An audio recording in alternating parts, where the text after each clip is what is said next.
Well guys, we finally got the first gameplay overview of the Wolverine game, and yes, it looks pretty good, but many people are asking themselves what's happening with potentially the involvement of Sweet Baby Inc. and of course the game. Now, Sweet Baby Inc. announced this quite a while ago in 2021 that they were going to be involved in the development and bringing, this is what they said on their own tweet. This is from the 9th of September 2021. They said, "We are so excited and grateful to say we're part of the team bringing Spider-Man 2 and Wolverine to life with the amazing folks at Insomniac Games. It's been a truly marvelous experience." Now, you guys know Sweet Baby Inc. has been at the forefront of the controversy, especially because they're in their obsession of introducing androgynous characters and, basically stories which are pretty much, as we call them, really woke. So we have some problems here with many people are quite annoyed about this, right? So what's happening, guys? And are we being misled by the game done by Insomniac? Are they going to insert a lot of queer pandering in the game again to virtual signal? Well, this is it, guys. This is the big question. And let's just be clear here, 100%, this isn't about not wanting diversity, it's about keeping politics out of escapism. Right-wing gamers want games that respect the source material. Also, leftist gamers, who are true people who like games as they are, also do not like the constant pandering. So, in general, gamer, doesn't matter what's their orientation, they don't want the game to be a fest of virtual signaling, such as we have seen in games like Dragon Age, which has been quite annoying for many people, and the game flopped, by the way. So this is a very interesting topic. The Montreal-based outfit, infamous for injecting diversity, equity and inclusion elements into games, SBI's fingerprints are all over other titles on different levels, like God of War Ragnarok, Alan Wake 2, and now leaks confirmation show they're deeply involved in the Wolverine game. Now, this is the issue here. Sweet Baby Inc. isn't just any narrative firm. They're the go-to studios looking to tick those ESG, environmental social governance, boxes that keep investors happy in our corporatized world. Founded by ex-Ubisoft dev, SBI specializes in inclusive storytelling, which in practice means shoehorning queer narratives, gender fluidity, and racial quotas into games where they don't belong. Their involvement often correlates with games that prioritize preaching over playability. Take Forspoken, for example, a flop riddled with awkward dialogue and forced diversity, or Suicide Squad: Kill the Justice League, where Harley Quinn's bisexuality is hammered home amid a sea of cringeworthy empowerment moments. In the Wolverine game, SBI's role was confirmed through leaks on their own social media. As we said in 2021, they hinted at a collaboration, and Insomniac's narrative director has defended them publicly. Recent trailers and screenshots from the State of Play event have only fueled suspicion.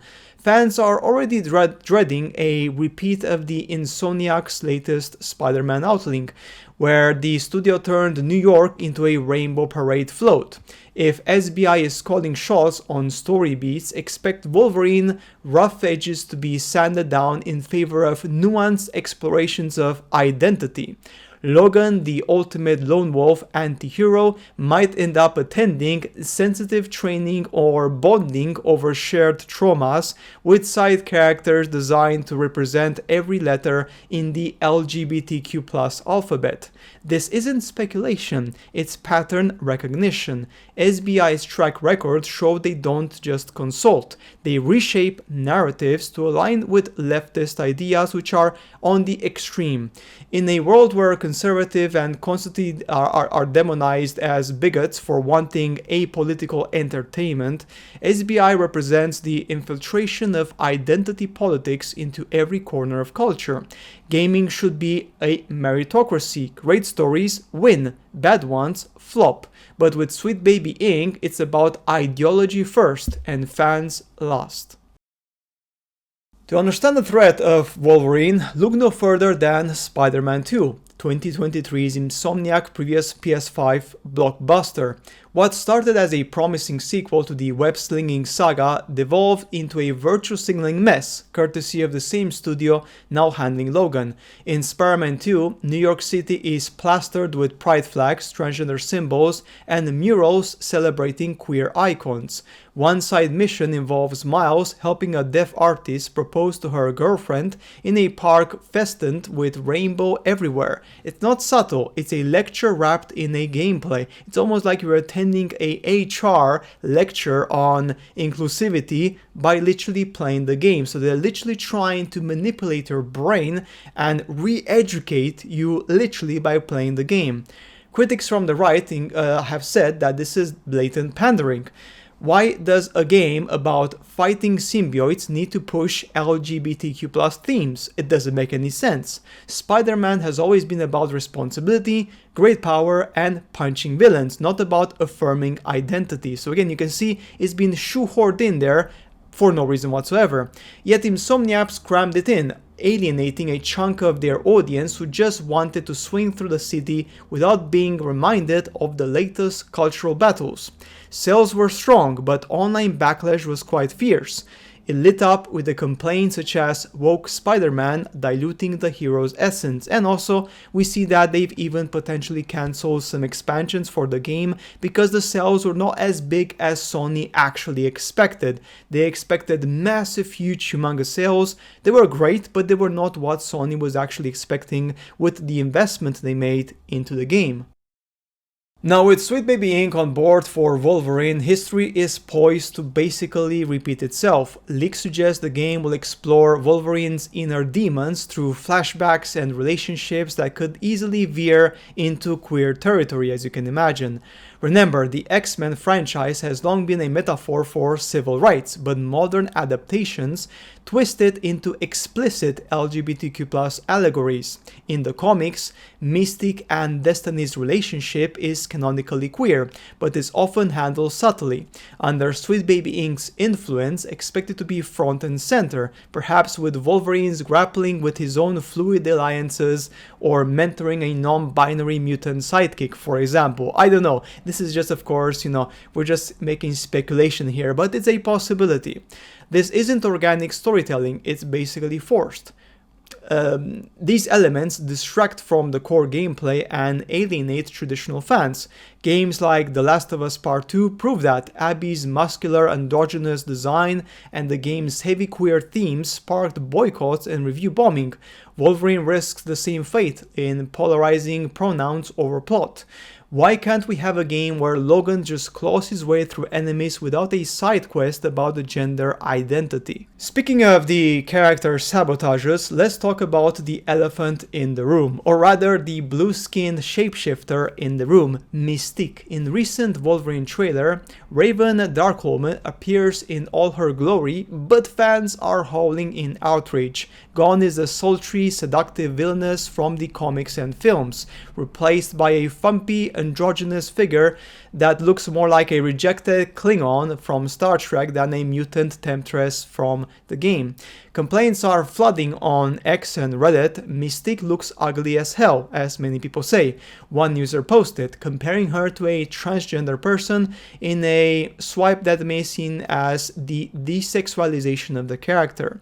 Another called it for a blue human Klingon hybrid, lamenting the loss of the feminine allure. Even in leaks from earlier builds, characters like Jean Grey were shown with man-jaw features, a hallmark of Western devs' aversion to beauty. Why the uglification? That's the big question. This is no big accident. In the era of Me Too and feminist critiques of the male gaze, studios like Insomniac, egged in by Sweet Baby Inc., are making female characters less attractive to avoid accusations of objectification. Mystique, a shapeshifter who canonically uses her looks as a weapon, should be stunning. Instead, she's been neutered, flatted, broader shoulders, and a face that's all angles and no appeal. Fans point out the irony: a character who can look like anyone chooses to be hideous. It's just absolutely laughable. This trend isn't new. Compare Western games to Japanese ones. In Stellar Blade, Eve is unapologetically attractive. In Wolverine, Mystique is a drag and pretty much made androgynous. Now, this is the problem we have here. We see that literally Sweet Baby Inc.'s Wolverine uglifies Mystique and makes fans infuriated, because why do you choose this? Why do you choose to go down the path of being bland and unappealing just because of the politics and the agenda of the ESG? Now, this isn't just about one character in one game, it's a systemic issue. Insomniac's partnership with Sweet Baby Inc. signals a shift where Marvel properties are weaponized for social engineering. Wolverine's story, rooted in trauma, rage, and redemption, doesn't need LGBTQ+ themes, but with SBI's history, expect subplots involving queer mutants, perhaps exploring Mystique's relationship with Destiny in explicit terms, mirroring Spider-Man's 2 proposals and Pride parades. From a lens of just trying to be, trying to play the game without any politics, this is cultural capture. Conservatives value individual liberty, including the freedom to enjoy media without indoctrination. Identity politics divides. It turns games into echo chambers for the left, pushing away half of this audience. Leaks show John Gray getting the ugly man treatment, sidelining Wolverine in his own game like Peter Parker was in Spider-Man 2. Playable characters, forced diversity hires in the Brotherhood of Mutants is all on the table. Don't get me wrong, Marvel's Wolverine could be a masterpiece, a visceral, no-holds-barrel adventure capturing Logan's essence instead, but with Insomniac and SBI at the helm, it's very likely that it's gonna have some very, very bad stuff in the game, which is going to veer towards queer elements, which again will dilute the story, make it look less interesting, less serious, just for the sake of pandering and virtue signaling.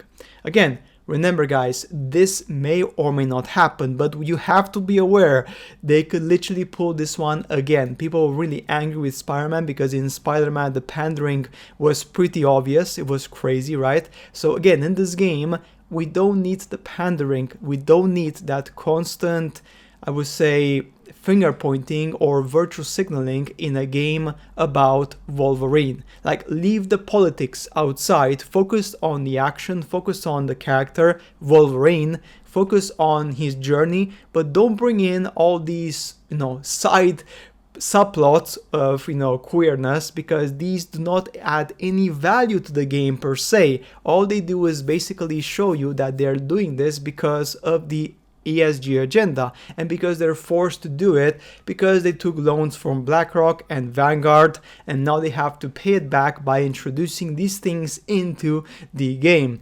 So guys, that's it for today's video on this one. Let me know what you think, let me know what's your opinion on this, and as always, I shall see you later in the next video.